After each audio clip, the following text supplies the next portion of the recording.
آج میری قوم کے نوجوان ہیں یہ نماز پڑھتے نہیں، پھر ان سے نماز کے لیے کہا جائے حضرت نماز یاد نہیں کہ میدان محشر میں یہ آپ کا ہیلا چل جائے گا، یہ عذر آپ کا پیش ہوگا، قابل قبول ہوگا، ہرگز نہیں ہوگا، ہمیں یاد نہیں۔ ارے یاد کیوں نہیں کرتے؟ نماز کو یاد کرو۔ اللہ تبارک و تعالی نے یہ شب معراج ہے اپنے حبیب کو معراج میں امت کے لیے تحفہ دیا تھا۔ کون سا تحفہ؟ نماز کا تحفہ ہے۔ نبی اپنی امت کے لیے لے کر کے آئے۔ نبی کی معراج یہ ہے اللہ تک پہنچے، اور امت کی معراج یہ ہے الصلاۃ معراج المومنین، امت کی معراج نماز میں ہے، سجدے میں ہے۔ ڈاکٹر اقبال فرماتے ہیں یہ ایک سجدہ جسے تو گرا سمجھتا ہے 1000 سجدوں سے دیتا ہے آدمی کو نجات۔ لیکن آج میری قوم کے جوان، میں ان سے کہنا چاہتا ہوں ان کے پاس ٹائم ہے، کام سیکھنے کے لیے ٹائم ہے، کرکٹ کے لیے ٹائم ہے، موبائل چلانے کے لیے ٹائم ہے، نیوز کے لیے ٹائم ہے، کام کے لیے ٹائم ہے، بازار جانے کے لیے ٹائم ہے، مارکیٹ جانے کے لیے ٹائم ہے، ہر کام کے لیے ٹائم ہے، شادی میں جانے کے لیے ٹائم ہے، ولیمے میں جانے کے لیے ٹائم ہے، اللہ اکبر کبیرہ، شاپنگ کے لیے ٹائم ہے، کپڑا خریدنے کے لیے ٹائم ہے، موبائل خریدنے کے لیے ٹائم ہے، بائک چلانے کے لیے ٹائم ہے، دوستوں کو ہوٹلوں میں جا کر کے پارٹی دینے کے لیے ٹائم ہے، اللہ اکبر کبیرہ، اپنا برتھ ڈے یوم پیدائش کیک کاٹنے کے لیے ٹائم ہے۔ اگر ٹائم نہیں ہے تو نماز کے لیے ٹائم نہیں ہے۔ میں کہنا چاہتا ہوں کھانے کے لیے ٹائم ہے، سونے کے لیے ٹائم ہے، اٹھنے کے لیے ٹائم ہے، آخر نماز کے لیے ٹائم کیوں نہیں ہے؟ کہ تو نے تنہائی میں سوچا ہے، رات کی تنہائی میں اللہ اکبر کبیرہ اکیلے بیٹھ کے سوچنا آج میرے پاس سب کے لیے ٹائم ہے، دوستوں کے لیے، یاروں کے لیے، بازار کے لیے، مارکیٹ کے لیے، دکان کے لیے، رشتہ داری میں جانے کے لیے، بارات میں جانے کے لیے، ولیمے میں جانے کے لیے، شادی میں جانے کے لیے، ہر چیز کے لیے ٹائم ہے۔ نماز کے لیے ٹائم کیوں نہیں ہے؟ کبھی سوچنا، دل پہ ہاتھ رکھنا، آواز آئے گی تیرے پاس ہر چیز کے لیے ٹائم ہے، نماز کے لیے ٹائم نہیں ہے۔ تو وجہ یہ ہے اللہ تجھ سے ناراض ہو گیا ہے، اللہ تجھ سے ناراض ہو گیا ہے۔ بزرگ فرماتے ہیں جب عرش کا مالک ناراض ہوتا ہے تو روزی بند نہیں کرتا، رزق بند نہیں کرتا، بلکہ عرش کا مالک جب ناراض ہوتا ہے تو سجدوں کی توفیق چھین لیتا ہے۔ سبحان اللہ سبحان اللہ۔ سجدوں کی توفیق اگر تم سے چھین لی گئی ہے تو عرش کا مالک پروردگار تم سے ناراض ہے۔ آؤ وعدہ کرو، اپنے روٹے رب کو مناؤ، راضی کرو، اور اللہ جلدی راضی ہوتا ہے۔ ایک ماں جتنی محبت اپنے بچوں سے کرتی ہے، میرا رب 70 ماؤں سے زیادہ اپنے بندوں سے محبت کرتا ہے۔ ہم تو مائل با کرم ہے، کوئی سائل ہی نہیں، راہ دکھلائیں کس کو رہرو منزل ہی نہیں۔ سوفی ٹہنی کو ساز دیتا ہے، پتھروں کو زبان دیتا ہے، اس کی قدرت کے سب کرشمے ہیں، جس کو چاہے نواز دیتا ہے۔ حضرات اپنے مدرسوں کو، اپنے اداروں کو مضبوط کرو، ان علماء کی عزت کرو، ان کی رسپیکٹ کرو۔ میرے آقا فرماتے من اکرمہم فقد اکرمنی، جس نے ان قرآن والوں کی عزت کی اس نے میری عزت کی۔ خدارا تمہارے خاندانی جھگڑے ہو سکتے ہیں، تمہارے رشتہ داریوں کے جھگڑے ہو سکتے ہیں، لیکن کبھی یہ جھگڑوں سے دور رہیں۔ شیطان جھگڑا کرانا چاہتا ہے، دور رہیں، لیکن اگر ایسی نوبت آ جائے تو عالموں کو اس سے مستثنا رکھیں، حافظوں کو اس سے مستثنا رکھیں، ان سے جھگڑا نہ کریں، ان سے لڑائیاں نہ کریں، ان سے عزت کریں۔ آج تم زمین کے اوپر ان کی عزت کرو گے، جس دن زمین کے اندر جاؤ گے ان کی عزت کرنے کی برکت سے اللہ تمہاری مغفرت فرما دے گا۔ عزیزان ملت اسلامیہ، یہ ہماری آپ کی خوش نصیبی ہے کہ اس مبارک محفل میں ہم اور آپ تشریف رکھتے ہیں۔ وہ بچے بڑے خوش نصیب ہیں جن کے سروں پہ آج ایک تاج رکھا جائے گا، ایک پگڑی رکھی جائے گی، امامہ ان کے سر پہ رکھا جائے گا، آج ان کے سر پہ رکھا جائے گا، قیامت کے دن ان کے والدین کے سر پہ تاج رکھا جائے گا۔ عزیزان ملت اسلامیہ ذرا غور فرمائیں، یہ قرآن مقدس کتنی عظیم دولت ہے۔ قرآن کو یاد کرنا، 30 سپارے اپنے سینے میں محفوظ کر لینا یہ بہت بڑی نعمت ہے، یہ اتنی بڑی نعمت ہے جو ہر ایک کو نصیب نہیں ہوتی، قسمت والے کو نصیب ہوتی ہے۔ اللہ اکبر، ذرا غور تو فرمائیں، ہم اسی ہندوستان کی تاریخ کو پڑھتے ہیں، ہندوستان کے ایک بہت بڑے بادشاہ گزرے ہیں، وزیر اعظم گزرے ہیں، اللہ سے ڈرنے والے گزرے ہیں، نام ہے اورنگزیب عالمگیر رحمت اللہ تعالی علیہ۔ عزیزان ملت اسلامیہ، آج ہندوستان کی ہسٹری تاریخ میں ان کی ذات کو بڑا مظلوم بنا دیا گیا۔ لوگ کہتے ہیں کہ انہوں نے صحیح نہیں کیا، انہوں نے تلوار کے زور سے اسلام کو پھیلایا ہے۔ میں کہتا ہوں نہ اورنگزیب عالمگیر نے اسلام تلوار کے زور پہ پھیلایا ہے، نہ امام حسین نے اسلام تلوار کے زور پہ پھیلایا ہے، نہ ابو بکر نے اسلام تلوار کے زور پہ پھیلایا ہے، نہ عمر نے اسلام تلوار کے زور پہ پھیلایا ہے، بلکہ آپ غور فرمائیں، قسم خدا کی میرے نبی کے ہاتھ میں تلوار نہیں تھی، مصطفیٰ کے ہاتھ میں قرآن تھا۔ پتہ چلا، ثابت ہوا، اسلام تلوار سے نہیں مصطفیٰ کے کردار سے پھیلا ہے، اسلام تلوار سے نہیں آمنہ کے لال کے اخلاق سے پھیلا ہے، ورنہ تلوار تو عمر کے ہاتھ میں تھی، شمشیر برہنہ۔ کہاں جا رہے ہیں عمر؟ کہاں نبی کو قتل کرنے جا رہے ہیں؟ اللہ اکبر کبیرہ، دنیا نے دیکھا تھا وہی عمر جب اپنی بہن کے دروازے پہ پہنچے، بہن قرآن سیکھ رہی تھی، بہنوئی سعید ابن زید بھی قرآن سیکھ رہے تھے، اپنی بہن کو مارنا شروع کر دیا۔ عمر ابن خطاب نے اپنی بہن کو اتنا مارا، کانوں کے پردے پھٹ گئے، خون نکلنے لگا۔ بہن نے بھائی کی آنکھوں میں آنکھیں ڈال کے کہا تھا، اے عمر ابن خطاب، اگر تو خطاب کا بیٹا ہے تو میں خطاب کی بیٹی ہوں، اگر جس ماں کا دودھ تو نے پیا ہے اسی ماں کا دودھ میں نے بھی پیا ہے۔ اے عمر کان کھول کر کے سن لے، تو میری جان تو لے سکتا ہے لیکن محمد کا دیا ہوا ایمان نہیں چھین سکتا، تم میرا اللہ اکبر کبیرہ ایمان نہیں چھین سکتا۔ کہا بہن اتنی جرأت و بہادری کہاں سے آئی ہے؟ تو فاطمہ بنت خطاب نے کہا تھا، عمر کان کھول کر کے سن لو، جو محمد الرسول اللہ کے نام پہ بک جاتا ہے، جو ان کا ہو جاتا ہے، کائنات اس سے ڈرتی ہے، وہ کسی سے نہیں ڈرتا۔ نعرہ تکبیر، نعرہ رسالت، بس لگے اعلی حضرت، جشن دستار بندی حضرت علامہ مولانا ناظم رضا منظری، زندہ باد زندہ باد۔ بہت اچھا۔ عمر ابن خطاب فاروق اعظم اپنی بہن سے بولے، لاؤ ہمیں بھی قرآن دکھاؤ۔ جیسے ہی سورہ طٰہٰ کی ابتدائی آیتیں دیکھیں تو دل کے اندر قرآن کی محبت جگہ پا گئی۔ بہن سے بولے، بہن ہمیں بھی لے کر کے چلو محمد ابن عبداللہ کے پاس۔ نبی کے قدموں میں جا کے بولے، آقا میں تو سر لینے آیا تھا، لینے نہیں بلکہ دینے کے لیے آ گیا ہو، ہاتھ بڑھا کے مجھے بھی کلمہ پڑھا کے مسلمان بنا دو۔ نبی اعظم نے اس جہاں میں پیام مولا سنا کے چھوڑا، جو جھک رہے تھے بتوں کے آگے، خدا کے آگے جھکا کے چھوڑا۔ عمر نے غصے میں چور جس دم چلے تھے آقا کو قتل کرنے، نگاہ لطف و کرم اٹھی تو انہیں بھی کلمہ پڑھا کے چھوڑا۔ میں کہنا چاہتا ہوں اسلام تلوار کے زور سے نہیں پھیلا، اورنگزیب بادشاہ عالمگیر کی آزاد کو مظلوم بنا دیا گیا ہے۔ وہ ایک اللہ سے ڈرنے والا ہندوستان کا بادشاہ تھا، وہ نبی پاک کا سچا عاشق تھا، وہ قرآن کا حافظ تھا۔ مغل بادشاہوں میں پہلے ایسے بادشاہ ہیں جو قرآن کے حافظ تھے۔ جانتے قرآن کے حافظ کیسے بنے؟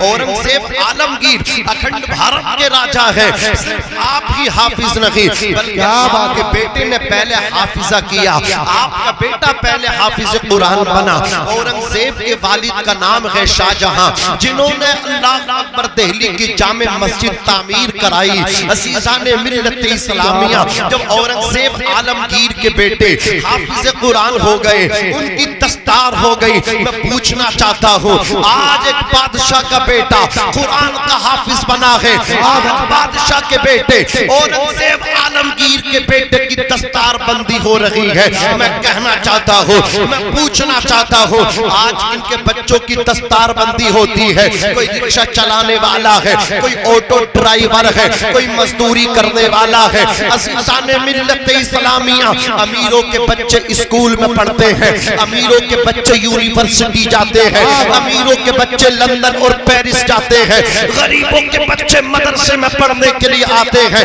لیکن کان کھول کر کے سن لو, اپنے بچوں کو امریکہ بھیجنے والوں, انگلینڈ بھیجنے والوں, بڑی بڑی یونیورسٹیاں بھیجنے والوں اور مدرسے کو حقارت کی نظروں سے دیکھنے والوں, مدرسے میں پڑھنے والوں کو چندہ خور کہنے والوں, کان کھول کر کے سنو. جب تمہاری سانسوں کی مالا ٹوٹے گی, جب تمہیں سپرد خاک کیا جائے گا, تمہارے بیٹے کے ہاتھ میں بڑی بڑی ڈگری ہوگی جو امریکہ سے لے کر کے آیا ہے, اللہ اکبر, جو لندن اور پیرس سے لے کر کے آیا ہے, جو بدیش سے لے کر کے آپ کا بیٹا ڈگری لے کر کے آیا ہے.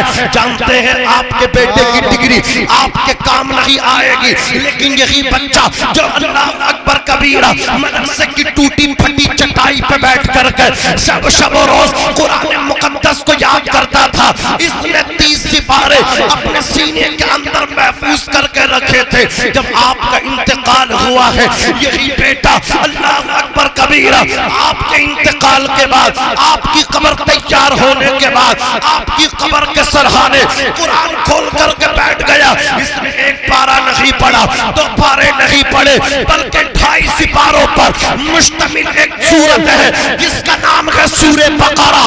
تمہارے بیٹے نے تمہاری قبر کے سرحانے بیٹھ کر کے سورہ بقرہ کی تلاوت کی ہے. رب کے بحر بیقرہ میں جوش پیدا ہوا. رب فرماتا ہے فرشتوں, دیکھو اس کا بیٹا اس کی قبر کے سرحانے بیٹھ کر کے میرے قرآن کی تلاوت کر رہا ہے. فرشتوں گواہ ہو جاؤ, میں نے اس کے بیٹے کے لبوں پہ قرآن سجنے کی برکت سے اس کے باپ کی مغفرت فرما دی ہے, اس کے باپ کی درجوں کو بلند فرما دیا. نعرہ تکبیر, نعرہ رسالت, بس لگے اعلی حضرت, چشم دستار بندی, علماء اہل سنت, خواجہ کا ہندوستان کا سنی مسلمان حضرت علامہ مولانا ناظم رضا منظری زندہ باد, زندہ باد. شیطان ورگلا رہا ہے, کبھی بچوں کے کان پکڑ رہا ہے, بولے یہ ارے ان بچوں کو اشاری کر رہے ہیں, ان بچوں کو جو اٹھا دیں تو زیادہ بہتر ہے. مولانا ناظم کی بات سننے کے بعد کوئی دل میں یہ عقیدہ نہ بنا لے میں بھی اپنے بیٹے کو حافظ قرآن بناؤں گا, عالم دین بناؤں گا. اس لیے شیطان کو تم سے بہت زیادہ تکلیف ہو رہی ہے. بولے یار یہ ہنسانے کی باتیں کیوں نہیں کر رہے, یہ تو مطلب ایک ایسی باتیں کر رہے ہیں, اگر کسی کے دل پہ یہ باتیں لگ گئی تو ہو سکتا ہے کل کو کسی کے بیٹے کی دستار ہو سکتا ہے کل کو کسی کا بیٹا بھی نائب رسول ہو سکتا ہے دل سے جو آہ نکلتی ہے اثر رکھتی ہے, پر نہیں طاقت پرواز مگر رکھتی ہے. یہ مسلمان ہے قسم خدا کی, یہ جب اپنے نبی کی بات سنتا ہے, یہ جب اپنے نبی کا نام سنتا ہے, یہ اللہ اکبر کبیرہ کھو جاتا ہے, حضور کے عشق میں گم ہو جاتا ہے, اور یہ کہتا ہے جان مانگو تو جان دیں گے, مال مانگو تو مال دیں گے, مگر یہ ہم سے کبھی نہ ہوگا, نبی کا جاہ جلال دیں گے. یہ مسلمان ہی تو ہے. سرکار اعلیٰ حضرت عظیم البرکت مجدد دین و ملت اللہ اکبر ترجمانی کرتے ہیں, فرماتے میرے امام یا رسول اللہ زمین و زماں تمہارے لیے, مکین و مکہ تمہارے لیے, چنین و چنا تمہارے لیے, بنے تو جہاں تمہارے لیے, ہم آئے یہاں تمہارے لیے, اٹھے بھی وہاں تمہارے لیے. تمہاری چمک, تمہاری دمک, تمہاری مہر, زمین و فلک, سما کو سمک, مسجد کا نشان تمہارے لیے. جنا میں چمن, چمن میں سمن, سمن میں پھبن, پھبن میں دلہن, سزائے محن, ایسے مینن, یہ امن و اما تمہارے لیے. خلیل و نجی, مسیح و صفی, سبھی سے کہیں بھی بنی, یہ بے خبری کہ خلق پھری کہاں سے کہاں تمہارے لیے. اشارے سے چاند چیر دیا, چھپے ہوئے خور کو پھیر لیا, گئے ہوئے دن کو عصر کیا. یہ تاب و تبا تمہارے لیے, سباب و چلے کہ باغ پھلے, وہ پھول کھلے کہ دن ہو بھلے, لیوا کے تلے ثنا میں کھلے, رضا کی زبان تمہارے لیے. بابا زندہ باد. عزیزان ملت اسلامیہ، وہ اورنگزیب عالمگیر رحمت اللہ تعالی علیہ جو ہندوستان کے بادشاہ بھی ہیں، اکھنڈ بھارت کے بادشاہ ہیں، جانتے ہیں پہلے پاکستان بھی اسی کا انگ تھا، بنگلہ دیش بھی اسی کا حصہ تھا، یہ اسی سے نکل کر کے اللہ اکبر کبیرہ ملک بن گئے ہیں، ہندوستان سے ہی پھٹ کر کے نکلے ہیں، یہ ہندوستان ہی کی شاخیں ہیں۔ میں کہنا چاہتا ہوں اللہ اکبر کبیرہ، اکھنڈ بھارت کے راجہ کا بیٹا قرآن کا حافظ بنا، باپ نے بیٹے سے کہا جاؤ دادا سے کہو مبارک ہو میں تمہارا پوتا بن کے حافظ قرآن بن گیا۔ جیسے ہی شاہجہاں کے پوتے آپ کی بارگاہ میں آئے، دادا کو پوتے نے سلام کیا، پوتے نے کہا مبارک ہو دادا جی 30 سپاروں کا حافظ ہو گیا۔ اللہ اکبر کبیرہ، شاہجہاں نے کہا تھا اے میرے پوتے ایک بات میرے بیٹے اورنگزیب عالمگیر سے جا کر کے کہہ دے کہ اگر وہ میرا بیٹا حافظ بنتا تو قیامت کے دن میرے سر پہ بھی اللہ تاج پہنا دے گا۔ تو ہے اورنگزیب کا بیٹا، اللہ اکبر تو نے قرآن کو حفظ کیا ہے، تیرے والد اورنگزیب عالمگیر کے سر پہ تاج پہنایا جائے گا۔ کاش میرا بیٹا اورنگزیب حافظ بنتا تو شاہجہاں کے سر پہ قیامت کے دن تاج رکھا جائے گا۔ اتنا سننا تھا اورنگزیب عالمگیر کے بیٹے نے اپنے والد ماجد سے آ کر کے کہہ دیا، اللہ اکبر کبیرہ، اتنا سننا تھا۔ آج لوگ کہتے ہیں کہ اورنگزیب عالمگیر نے اپنے والد شاہجہاں کو قید کیا تھا۔ میں کہنا چاہتا ہوں قسم خدا کی اورنگزیب عالمگیر جیسے وفادار بیٹے بہت کم ملتے ہیں جو اپنے باپ کی ہر خواہش کو پورا کرتے ہیں۔ باپ نے کہا تھا میرا بیٹا اورنگزیب عالمگیر حافظ ہوتا تو میرے بھی سر پہ قیامت کے دن تاج رکھا جاتا۔ اتنا سننا تھا اورنگزیب عالمگیر ہندوستان کے بادشاہ بھی ہیں، یہاں کی حکومت بھی چلا رہے ہیں، اپنے ملک کو بھی چلا رہے ہیں، لیکن جو ٹائم ملتا تھا وہ ٹائم نکال کر کے اوقات نکال کر کے آپ قرآن بھی یاد کرتے تھے۔ 1 مہینہ گزرا، 2 مہینے گزرے، 3 مہینے گزرے، 4 مہینے گزرے، 5 مہینے گزرے، 6 مہینہ گزرے۔ جیسے ہی 6 مہینے پورے ہوئے قرآن پورا یاد کر لیا، قرآن کے حافظ بن کے اپنے والد ماجد شاہجہاں کی بارگاہ میں پہنچے، جا کر کے کہا مبارک ہو میرے والد بزرگوار شاہجہاں، تمہارا بیٹا اورنگزیب عالمگیر بھی قرآن کا حافظ بن گیا ہے۔ وہ جس سال قرآن کے حافظ بنے اورنگزیب عالمگیر نے اعلان کر دیا اس سال رمضان شریف میں اللہ اکبر کبیرہ دہلی کی شاہی جامع مسجد میں قرآن کوئی اور نہیں سنائے گا، قرآن اورنگزیب سنائے گا۔ نعرہ تکبیر، نعرہ رسالت۔ فرمایا بچے بول کر دکھا دو، خالی خالی بچے بول رہے نعرے کا جواب دیجئے۔ نعرہ تکبیر، نعرہ رسالت، چشم دستار بندی حضرت علامہ مولانا ناظم رضا منظری زندہ باد، زندہ باد۔ کیا قسمت ہے میرے ملک تیری، کیا شان ہے ہندوستان تیری، تبھی تو ہم نے کہا سارے جہاں سے اچھا ہندوستان ہمارا، ہم بلبلے ہیں اس کی یہ گلستہ ہمارا۔ اے ملک ہندوستان، تیرے اوپر راج کرنے والے بھی قرآن کے حافظ، اور ایسے تیرے بادشاہ، تیرے ایسے راجہ میرے ملک میرے بھارت، تیری مٹی کو سلام، کہ جو تیرے رکھوالے اور تیرے چلانے والے تھے وہ قرآن میں صرف تراویح، رمضان میں صرف تراویح پڑھتے نہیں تھے بلکہ پڑھاتے تھے۔ اللہ اکبر کبیرہ۔ ذرا غور تو فرمائے میرے بھائی، یہ ہے ہمارے اسلاف کی زندگی، اور ہم اپنی بھی زندگی دیکھ لیں۔ میں آئینہ ہوں دکھاؤں گا داغ چہرے کے، جسے برا لگے وہ سامنے سے ہٹ جائے۔ کاغذ کا یہ لباس بدن سے اتار دو، کیا منہ دکھاؤ گے اگر بادل برس گیا۔ یہ تیسرا ان کا مطلب کیا، تیسرا رپڑا ہو رہا، کئی بار سمجھا دیا۔ یہ دیکھو، یہ ہمارا فیوچر ہے، یہ ہمارا بھوشیہ ہے۔ دیکھیں آپ، اس سے پتہ لگاؤ ان کے والدین کی تربیت کیسی ہوگی۔ حضور کی حدیث سنا رہا ہوں، مرو اولادکم بالصلاۃ وہم ابناء السبع سنین، یہ بچے لڑ رہے ہیں اس لیے حدیث سنا رہا ہوں۔ ارے ان بچوں کو بالکل پیچھا کر دیں تو زیادہ پھر بعد میں گڑبڑی کریں گے۔ نہیں بھائی، جب میں ہی نہ دیکھ رہے تم بھی دیکھ رہا ہو، یہ اپنا کام کر رہے ہیں، میں اپنا کام کر رہی ہوں۔ اگر میں چاہتا تو 10 منٹ ایسے لگا دیتا ہے، میری بات سنو، اے بھائی بیٹھ جاؤ، اے بھائی تم ادھر کو جا رہے ہو ادھر کو آ کے بیٹھو، میں چاہتا تو بہت دیر کا مطلب، لیکن میں اپنا ٹائم خراب کرنا نہیں چاہتا۔ یہ ان کا کام ہے، ان کے والدین کی تربیت پتہ چل رہی ہے کتنے اچھے ان کے والدین ہیں، اور یہ بھی ان کے بھی ماں باپ ہوں گے تو کتنے پیار سے بیٹھے ہیں، اللہ سلامت رکھے۔ حضرات گرامی، میرے نبی نے فرمایا اپنے بچوں کو نماز سکھاؤ جب تمہارے بچے 7 سال کے ہوں، وَاضْرِبُوهُمْ عَلَيْهَا وَهُمْ أَبْنَاءُ 10 سِنِينَ، اور اپنے بچوں کو مار مار کے نماز پڑھواؤ جب وہ 10 سال کے ہو جائیں۔ اب بتاؤ، جو ابا خود نہ پڑھتا ہوں بیٹے کو کیا نماز پڑھوائے گا؟ جو اماں خود نماز سے غافل ہو وہ اپنی بیٹی کو کیا نماز سکھائیں گے؟ آج ضرورت اس بات کی ہے، پہلے ذمہ داروں کو چاہیے وہ دیندار بنے، انہیں دیکھ کر کے خود بخود چھوٹے تو دیندار بن جائیں گے۔ دادا کو چاہیے وہ دیندار بنے، پوتا دادا کو دیکھ کر کے دیندار بنے گا۔ باپ کو چاہیے وہ نمازی بنے، بیٹا باپ کو دیکھ کر کے نمازی بن جائے گا۔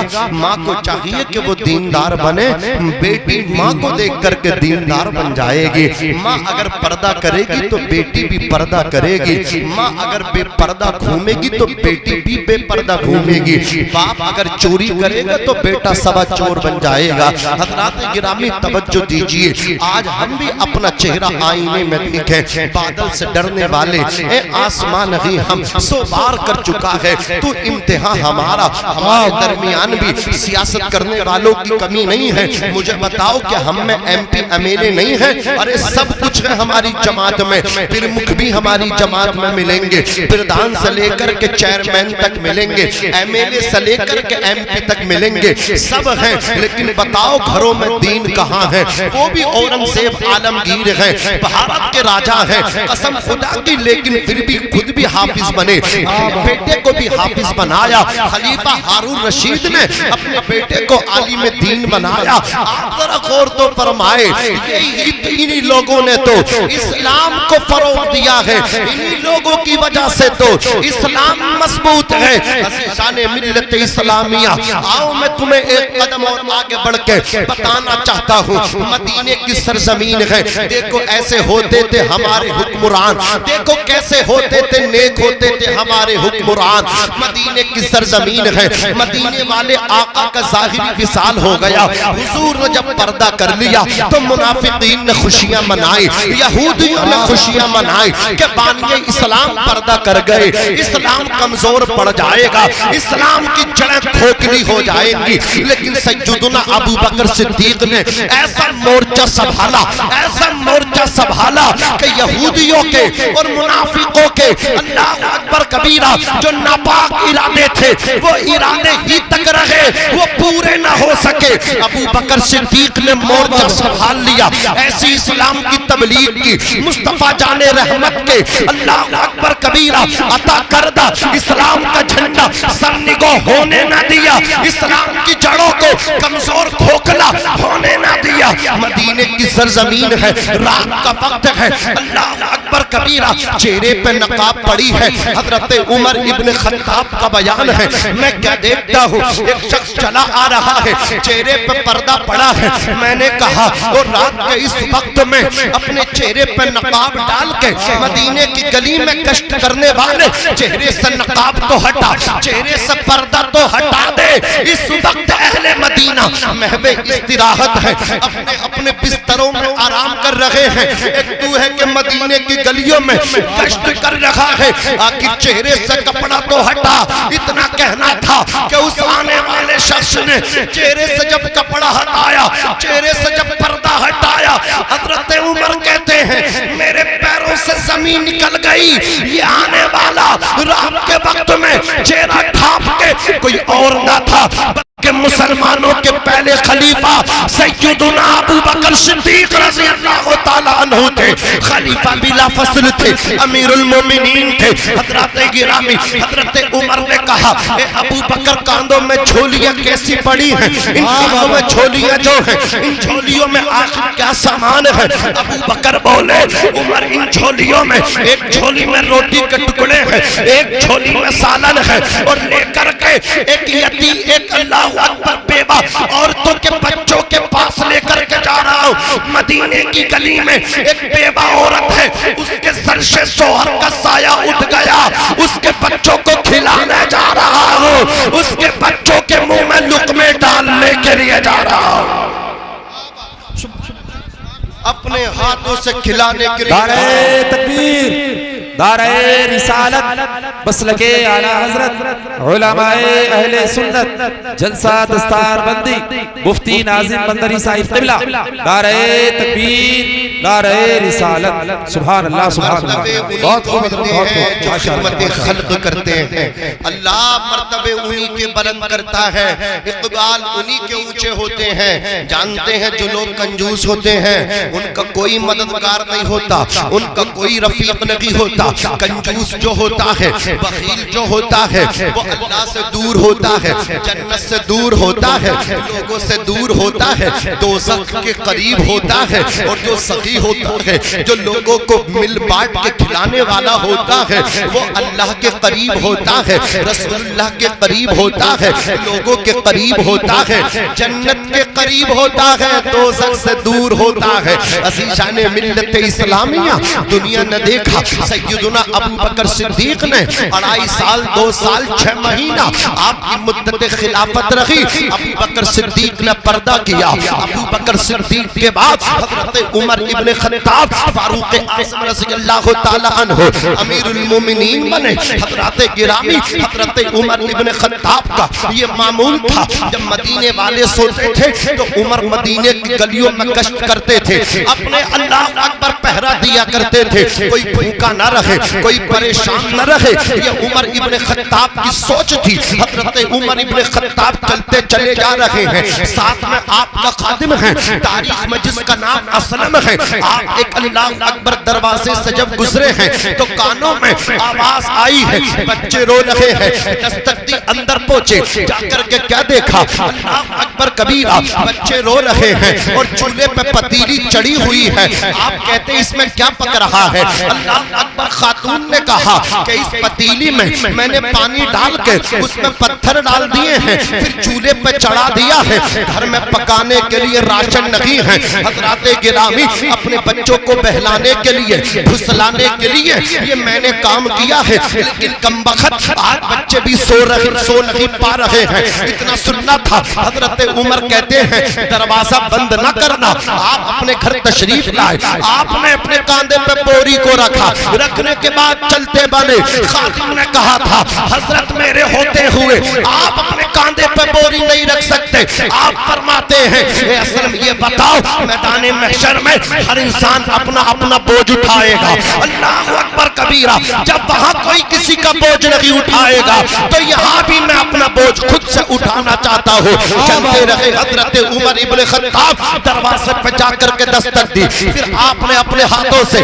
اللہ اکبر کھانا بنایا۔ کھانا بن کر کے تیار ہوا، اس کو ٹھنڈا کیا۔ امیر المومنین نے اپنے ہاتھوں سے ان چھوٹے چھوٹے بچوں کو چھوٹے چھوٹے لقمے اپنے ہاتھوں سے کھلائے۔ بچے شکم سے آسودہ ہو گئے، بچے خوش ہو گئے۔ حضرت عمر نے کہا تھا اے بہن عمر کو معاف کر دے۔ اس عورت نے کہا تھا سنو عمر کی جگہ تمہیں ہونا چاہیے تھا، عمر کو نہیں وزیر اعظم ہونا چاہیے تھا، عمر کو مسلمانوں کا امیر نہیں ہونا چاہیے تھا، بلکہ عمر کی جگہ تمہیں ہونا چاہیے تھا۔ عمر تو بے خبر ہے، میرے بچے بھوک اور پیاس سے پریشان ہیں، میرے بچے اللہ اکبر کبیرہ بھوک کی وجہ سے بیماری کی طرف جا رہے ہیں۔ عمر جو ہے اپنے ہی کاموں میں مصروف ہے، اور تم کتنے اچھے آدمی ہو، عمر کا جو کام تھا وہ اس کو تم انجام دے رہے ہو۔ حضرت عمر نے کہا تھا اے بہن عمر کو معاف کر دے۔ اتنا سننا تھا، خاتون نے کہا تھا معافی کی بات کرتے ہو،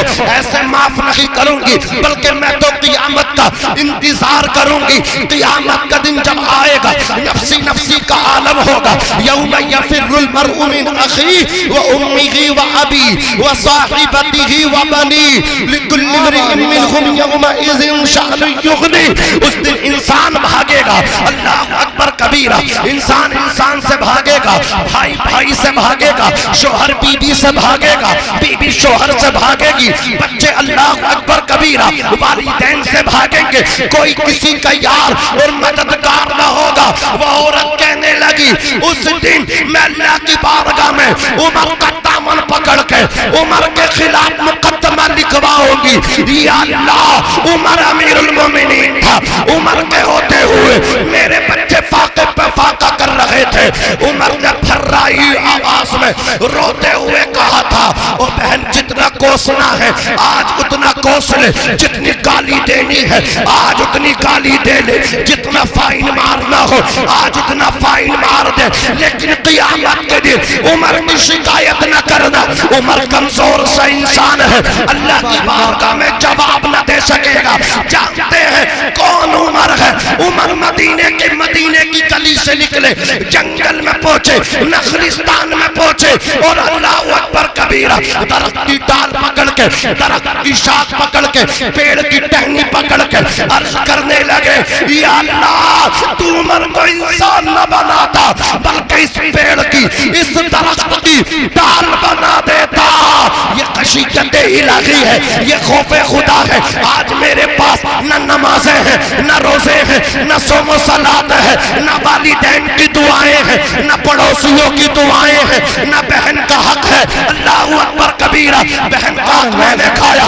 بھائی کا حق میں نے کھایا پڑوسیوں کو گالی میں نے دے دی کسی کا ادا نہ کیا نمازوں سے دور ہو رمضان شریف کے روزوں سے دور ہو لیکن کس بات میں پھولا پھر رہا ہو کس بات میں اکڑے اکڑے پھر رہا ہو ادھر وہ عمر ہے میرے نبی نے کہا تھا میرے عمر کی زبان پہ اللہ رب العزت نے حق اور سچ کو جاری فرما دیا ہے میرے بعد اگر کوئی نبی ہوتا لکانا عمر تو عمر ضرور نبی ہوتا ادھر وہ عمر ہے رونے کا عالم دیکھو آقا فرماتے ہیں عمر کی زبان پہ حق جاری اللہ نے فرما دیا عمر کی رائے کے مطابق قرآن نازل ہوا کرتا نعرہ تکبیر نعرہ رسالت بس لگے اعلی حضرت علماء اہل سنت مدرسہ رجاء اسلام نعرہ حیدری زندہ باد زندہ باد بہت عمر کی رائے کے مطابق قرآن نازل ہوتا ہے عمر کی زبان پہ حق اور سچ جاری ہے اگر نبی خاتم النبیین نہ ہوتے نبوت کا دروازہ نبی پہ بند نہ ہوتا تو آقا فرماتے میرا عمر ضرور نبی ہوتا لیکن خشیت خوف خدا ایسے کام کریں پھر بھی کہتے ہیں یا اللہ عمر کو انسان نہ بلکہ اس پیڑ کی ٹہنی بنا دیتا کہتے ہیں بہن جتنا کوسنا ہے آج کوس لے رب کی بارگاہ میں شکایت نہ کرنا عورت بولی آخر تم کون ہو عمر کے اتنے ہی مائیتی ہو اتنی معافی کی بات کر رہے ہو حضرت عمر بولے بہن عمر کوئی اور نہیں عمر تیرے سامنے کھڑا ہے عمر تیرے سامنے کھڑا ہے اگر آج کوئی کسی کی بات چلتی ہو جس کی لاٹھی اس کی بھینس اگر کسی کی ستہ ہو اگر کوئی غریب آدمی آنکھیں دکھا دینا آدمی آنکھیں نکال لیتا ہے چل بیٹے کہاں تک دوڑے گا دیکھ تیری کہاں تک پہنچ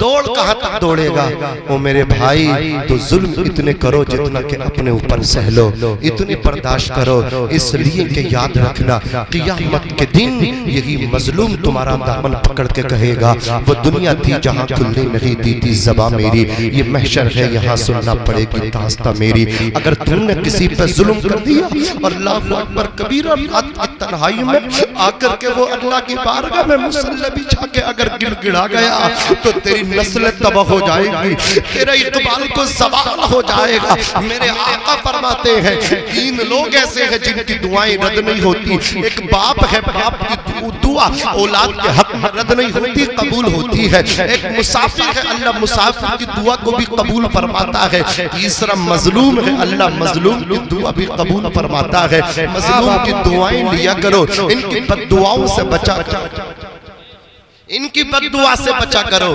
حضرات گرامی عرض کر رہا تھا کہ یہ قرآن مقدس ہے، بادشاہوں کے گھروں میں قرآن تھا۔ حضرات گرامی آج قرآن پڑھنے والوں کو ہم کون سی نظروں سے دیکھتے ہیں؟ آؤ میں آپ کو بتاتا ہوا چلو۔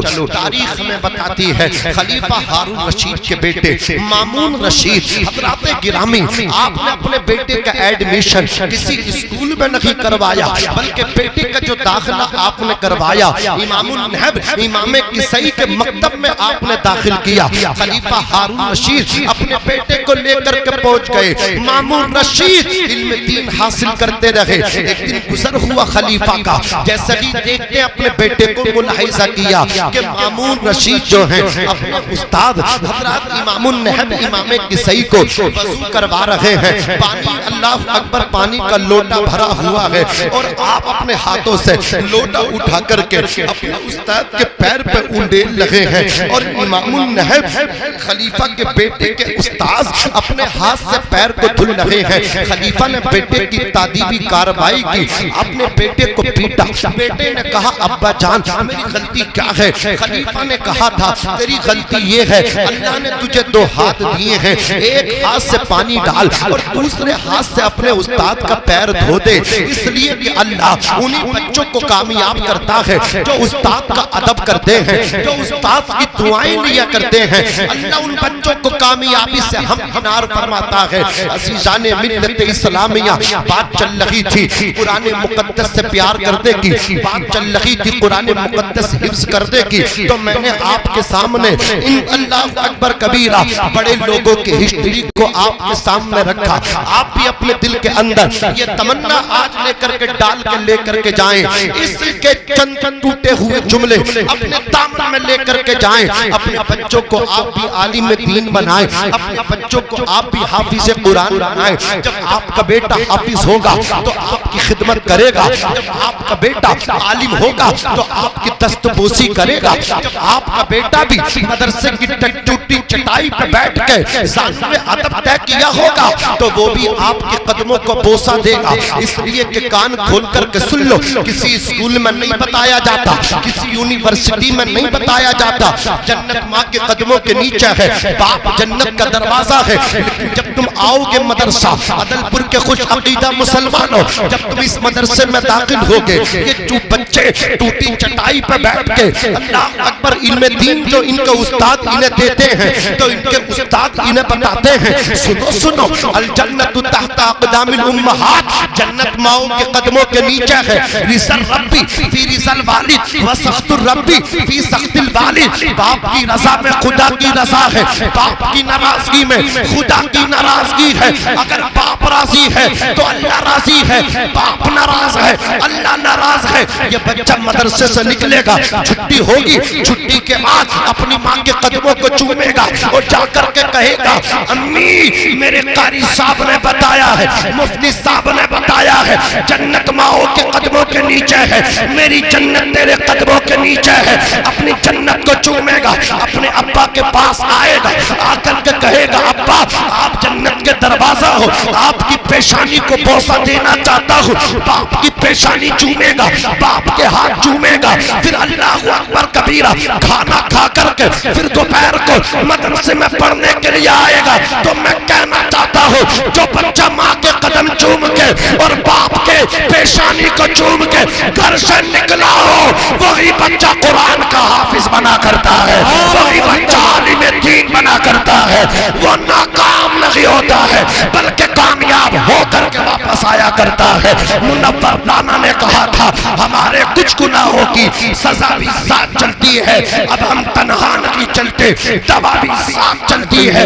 ابھی زندہ ہے ماں میری، مجھے کچھ بھی نہیں ہوگا، میں جب گھر سے نکلتا ہوں دعا بھی ساتھ چلتی ہے۔ آباد زندہ نعرہ تکبیر، نعرہ رسالت، مسلک اعلی حضرت، چشم دستار بندی، علماء اہل سنت زندہ باز۔ اے اندھیرے دیکھ لے منہ تیرا کالا ہو گیا، ماں نے آنکھیں کھول دی گھر میں اجالا ہو گیا۔ آج میری قوم کے نوجوان برا نہ مانے میرا یہ پیغام اپنے دل پہ لکھ کر لے کر کے جائیں۔ میرے بھائیوں سارے کام آتے ہیں، آپ نے سیٹ کی اپنی لائف، میں نے کون سا مستقبل میں ان فیوچر آپ نے پلان تیار کیے، میں نے کیا کرنا ہے، کیا بننا ہے، آپ کو جو بننا تھا، جو کرنا تھا وہ آپ نے سیکھا۔ میں پوچھنا چاہتا ہوں یہ آپ کا ہنر، یہ آپ کا فن، یہ آپ کا ہنر، یہ فن، یہ کام، یہ پیشہ کیا آپ کی قبر تک آپ کے ساتھ جائے گا؟ نہیں جائے گا۔ جو دنیا میں رہ جانا اس کے لیے اتنی کوشش، اور جو نماز اصل کامیابی تھی، بتاؤ تم نے کتنی نمازوں کو سیکھا۔ او میرے بھائی، یہ چھوٹے چھوٹے بچے ہیں، یہ جو کھیل کود کر رہے ہیں نا، کتنا ضروری ہے انہیں مکتب میں بھیجنا، کتنا ضروری ہے انہیں مدرسے میں بھیجنا۔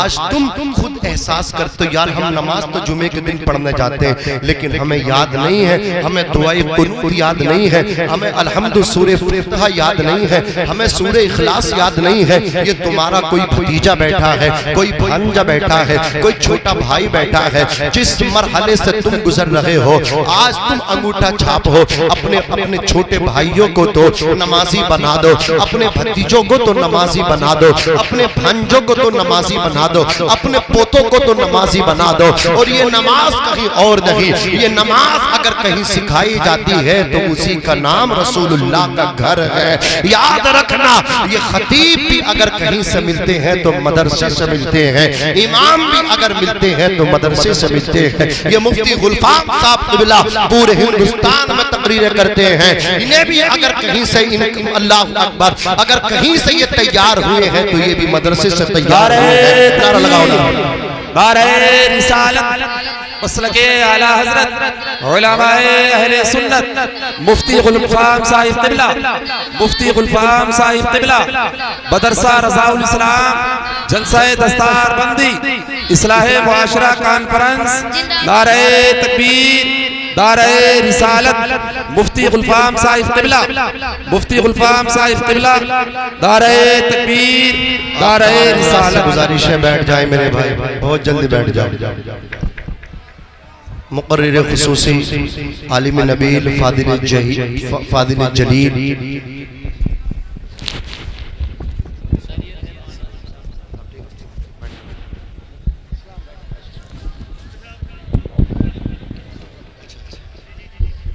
بیٹھے میرے بھائی، دیکھیے عالمی شہرت یافتہ خطیب دیکھ رہے ہیں آپ، یہ ہمارے اس ادارے کے مفتی صاحب ہوں، قاری صاحب ہوں، اسٹاف ہوں، مدرسے والے ہوں، مسجد والے ہوں، ائمہ ہوں اور مدرسین ہوں، انہوں نے شاعر بھی لاجواب اور خطیب بھی لاجواب چنا ہے۔ سمجھ رہے ہیں آپ، خطیب بھی لاجواب، شاعر بھی لاجواب۔ خطیب ایسا کہ آپ جب سننے بیٹھ جائیں گے تو سنتے رہیں گے، قسم خدا کی ایمان آپ کا تازہ ہو جائے گا۔ تو میری مفتی صاحب قبلہ حضرت علامہ مفتی غلفام صاحب قبلہ رامپوری کو اگر آپ سننا واقعی چاہتے ہیں تو اس ماحول میں نہیں بلکہ بیٹھنے کی کوشش کریں۔ اب آپ کس کا انتظار کریں گے میں نہیں سمجھ پا رہا ہوں۔